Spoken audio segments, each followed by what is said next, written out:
and I just wanted to share a few tips with you on how to keep a healthy body and a healthy frame of mind. They come from the Chinese tradition of Yang Sheng, which is to nourish life. And yeah, just want to say thank you for all your hard work. You guys are the heroes of this pandemic. Hi, my name is Liv. I'm an acupuncturist, and I wanted to walk you through a few helpful hints from the Chinese tradition of medicine. So there is a tradition called Yang Sheng, which is the nourishment of life. There are 4 pillars in which to follow that I'm going to briefly walk you through, and then I'm going to give you some lovely acupressure, a little acupressure exercise for you to do whenever. So the 4 pillars are cultivating a positive frame of mind, good diet, exercise, and good sleep. So the cultivating of a positive frame of mind is about keeping your state of mind in a really good place. So I imagine on a day-to-day basis you're coming up against the emotions of anger, of extreme fear, of shock, and of stress. If these emotions are allowed to ruminate, if they get stuck, that's when we have issues, according to Chinese medicine. Things that you can do to really release these are meditation. I know that there are other practitioners who are going to be talking through some meditation practices, laughing, and drinking alcohol, but in moderation, good tea, and also sex. So everything in moderation, of course, but these are really good little guides to help keep everything moving. Also, it's really vital that you talk to your friends and family about your day. Get it off your chest, get it out in the open. Don't let things ruminate. So when it comes to diet, the Yang Sheng talks about eating food, really good healthy food, the type of food that your grandparents would actually recognize. Don't eat too much. If you can be about 7/10 full, that's brilliant. It also helps you to really taste food much better if you're not stuffed. And eat as many plants as you can. The other thing that's really key is to eat slowly. I know that your breaks are probably going to be about a minute long, but if you can eat with someone else, that also helps you to just slow things down just a bit. Let you have that nourishment. Let the stomach and the digestive system, let it have that chance to concentrate on the job of breaking food down and not be having to constantly use the brain. The other thing is, don't eat cereal that is going to change the colour of your milk. And what else? So when it comes to exercise, the Chinese tradition of Qigong or Tai Chi, it comes from the martial arts, but it was also devised to stop old people from falling over. We don't want you falling over on the job. So I'm going to walk you through a little exercise that I do at the start of every clinic.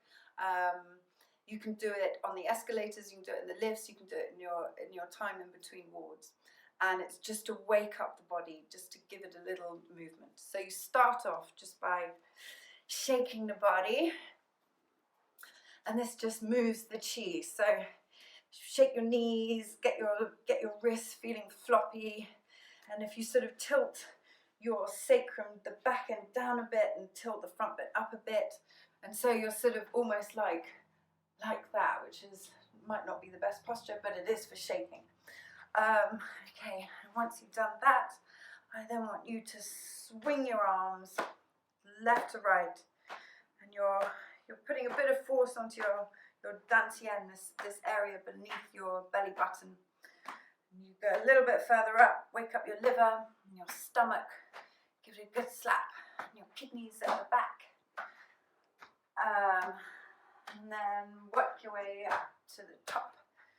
This is the area where the lung channel starts at this seam between your shoulder and your breastplate, and work your way back down again.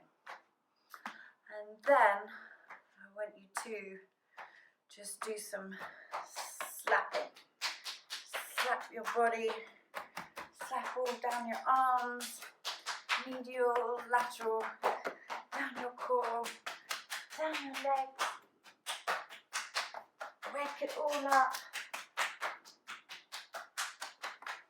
onto your back as much as you can,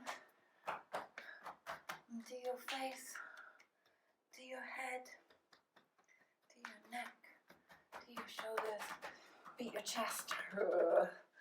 And you can do that whenever you have a spare couple of minutes. Then the last note, just to talk very briefly about, is sleep. It's so vital. I've got a great quote from Shakespeare. It's the chief nourisher in life's feast. So use it as much as you can whenever you get a moment to actually sleep. And things that you can do to really help are to turn off all screens about an hour before you go to sleep. Don't have any lights on when you're actually sleeping, it disturbs the sleep. And put your phone onto airplane mode. And one of the things that the Great British Sleeping Survey realised was that one of the biggest issue with insomnia is a racing mind. So something that really helps to just calm your mind is to put your feet, before you go to sleep, put your feet in warm water, give them a little bathe, give them a little, go in between the toes, give them a little soapy wash. And this helps just pull the excess energy out of your head and down your body and out through your feet.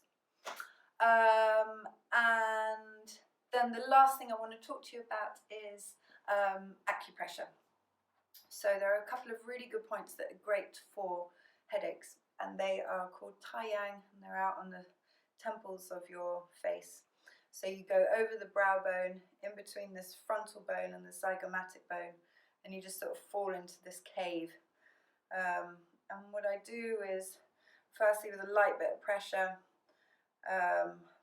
push down for a count of 3, pull up, push down for a count of 3, a little bit harder, a little bit deeper, pull up, and one more time, push down for a count of 3, a little bit deeper. And then do circular pressures around one way, around the other way. Okay, and then sweep down this outside of your eye socket and come up to yin tang. This point is the third eye. This is where you have your truth, your wisdom, your intuition. It's this space just behind here. It's near where your pituitary gland is. And as you do little circles with your finger, I want you to go into that space. Close your eyes, breathe, and do a little cleanup.